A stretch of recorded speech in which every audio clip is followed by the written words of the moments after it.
You're standing on London Bridge in the year 1500 and above your head, traitors' heads stare down from spikes. Let's spend a day in the city they tried to betray. It's just past dawn. Wooden wheels clatter over timber planks. The bridge beneath your feet isn't just a crossing. It's a street lined with shops and houses leaning so close over the water you can barely see the river below. At the southern gate house, those heads, bleached skulls, and rotting flesh. This is London. 50,000 people crammed inside medieval walls. It smells like wood smoke, animal waste, and river mud. Henry VI has been king for 15 years, bringing stability after decades of civil war. But stability here means knowing your place, following guild rules, and getting indoors before curfew. Today, we're following the city from sunrise to nightfall, bridge to market to cathedral to workshop to tavern to darkness. England in 1500 is medieval, Catholic, insular. The printing press arrived only 24 years ago. Most people will never travel more than 10 miles from where they were born. 3 things shape every moment here. First, guild rules control who can work and where. Second, fire and disease are constant threats. Timber houses pack tight. Open hearths everywhere. Third, the Thames is everything. Water supply, sewer, highway, and border. Our route moves north from the bridge through Cheapside, past St. Paul's Cathedral into guild workshops, then back to riverside taverns. As evening falls, we'll glimpse how a wealthy merchant lives, then see what happens when darkness takes over. Stop 1, London Bridge, early morning. The bridge is so cluttered with buildings, you forget you're crossing water. Timber-framed houses rise 3 and 4 stories. Shops selling fabric and shoes occupy the ground level. In the middle, a chapel, and everywhere the sound of water rushing through narrow gaps between stone piers below. A fishwife from Billingsgate shouts prices. Herring mostly salted and smoked. A farmer's cart from Kent blocks the roadway. Vegetables piled high.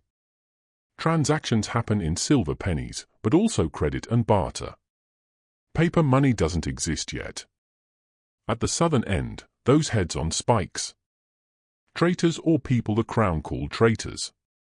It's a normal sight. Children walk past without looking up. A wherry, a small rowboat, bumps hard against the stone piers below. The boatman curses.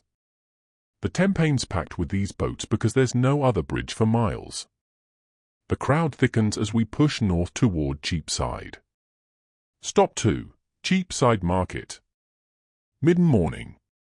Cheapside is the spine of London's trade. A wide street lined with timber-framed shops and market stalls. Guild signs hang overhead. Not words, but symbols. A golden key for locksmiths. Most Londoners can't read. Bread sellers call out their goods. Goldsmiths have shops here, the richest street in the city. A labour makes for pence a day. A chicken costs 3. For stalling. Buying goods before they reach market to resell higher is illegal.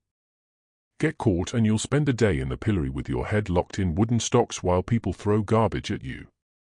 A baker's apprentice, maybe 12, stumbles under the weight of a wooden tray stacked with loaves. He trips. The bread hits the mud. His master cuffs him hard across the air. Nobody helps. The bells of St. Paul's ring across the rooftops. The cathedral is close. Stop 3, St. Paul's churchyard, nearing midday. Old St. Paul's looms over everything. Stone walls, Gothic arches, and a spire over 500 foot tall. The churchyard is chaos. Book tolls, scribes writing letters for the illiterate, lawyers touting for clients. Inside the nave is a public thoroughfare. Servants gather hoping to be hired. Merchants make deals. It's sacred space, but also London's indoor street. Boys are playing dice on the cathedral steps. A priest shouts at them. They scatter, laughing. Noon. Church bells all over the city join St. Paul's. 12 different churches. 12 different bells. It's how Londoners tell time. No public clocks, just bells.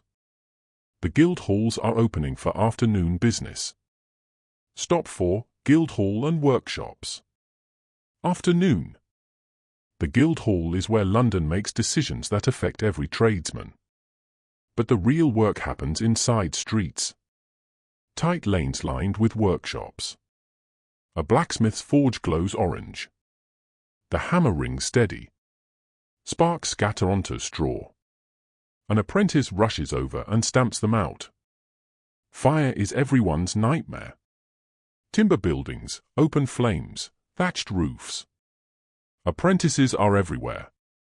Boys as young as 10, bound to masters for 7 years. They live in the workshop, sleep in the attic. You can't become a guild member without serving your time. And without guild membership, you can't legally work.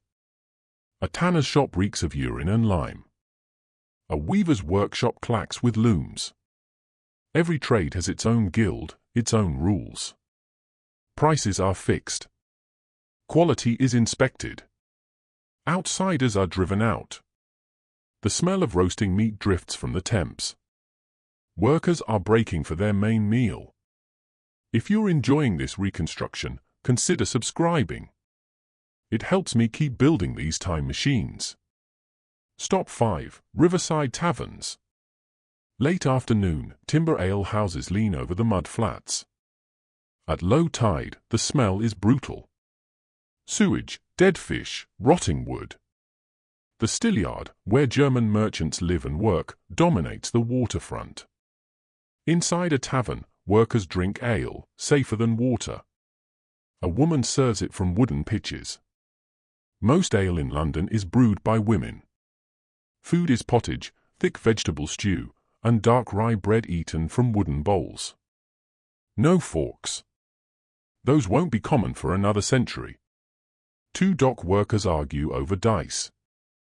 The tavern keeper steps between them before fists fly. Curfew is coming.